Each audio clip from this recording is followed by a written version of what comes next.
Hello, my name is Chris. So this guy breaks it down that I've been saying this whole time. Like I said, when it comes to gang stalking, is to possess a person that comes suicidal. So hit him with the fake mental illness, and then he starts talking out of character. So you lose your family, lose your friends, you have no resources, and you have no idea what's going on. Even I didn't know what was going on until death came to me and no longer breathing and stuff. So one love, everybody.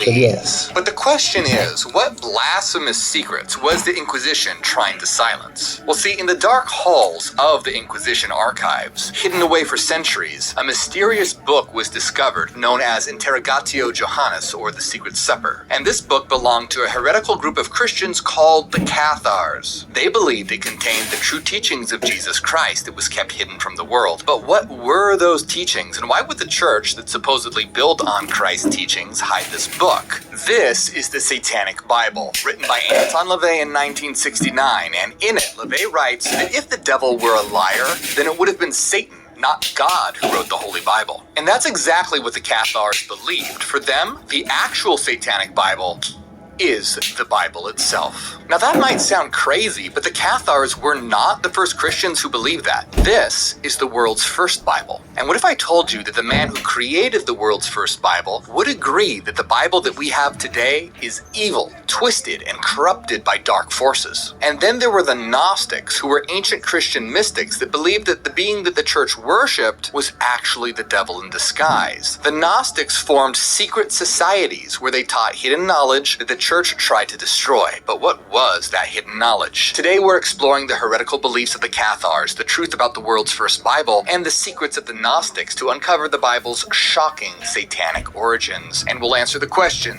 is God actually the devil? My name is Morg, and I'm an ex-Christian revealing hidden knowledge to create a new world. Remember to like and subscribe to help spread this information, and check out my new book, Neogenesis: Dawn of the New Mind. The link is in the description of this video. Do you know why the Inquisition was created? It was a powerful institution established by the Catholic Church in the 12th century, and it was designed to root out heresy, blasphemy, and witchcraft. And the Inquisition was known for using violence and torture to extract confessions from heretics, enforcing religious conformity through fear and brutality. Now, you probably knew that already, but did you know who their primary targets were? The Cathars. But why was the church so terrified of the Cathars? Imagine this. It's the Middle Ages, and the church has a stranglehold on Europe. Heretics are burned at the stake, but in the shadows, there's a group whispering that the God we know might not be the true God. See, the Cathars believed that Satan had twisted the scriptures and that the God worshipped by the church was actually the devil. In their book, The Secret Supper, which was seized by the Inquisition, it describes how Satan manipulated humanity into believing that he was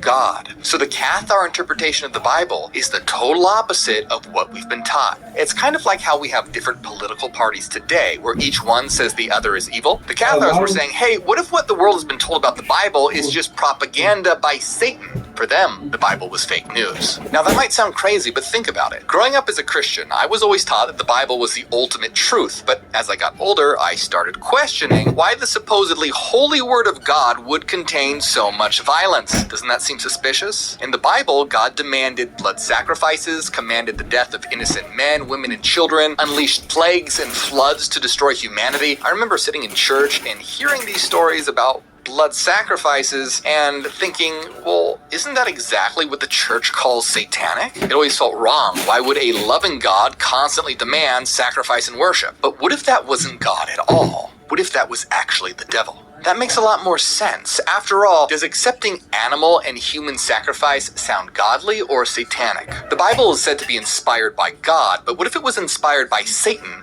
to deceive humanity? According to the Cathars, this is exactly the case. Remember the war in heaven? The battle where Satan rebelled against God? Well, we've all heard this story. Satan rebelled against God and was cast out of heaven, but the Cathars had a completely different take. According to the Cathars, they believed that Satan, who's usually depicted as the rebel angel, was actually the God of the Bible. The very God who demanded sacrifices, unquestioning obedience, and worship. In their eyes, this God was not the true God, but an evil imposter, the devil himself. They called him Rex Mundi, or King of the World. But wait a minute, if the God of the Bible is actually Satan, then who did he rebel against in heaven? Well, it's all revealed in the book that terrified the church and hidden away by the Inquisition, The Secret Supper. The The Secret Supper is also known as the Questions of John, because in this book, John has a secret meal in heaven with Jesus who reveals hidden information. But what was it that Jesus revealed? Well, Jesus tells John that there is a higher God, the true God, the God of light who created everything spiritual, while Satan is a false god of darkness who created the material world and human beings. But hold on, how did Satan create human beings?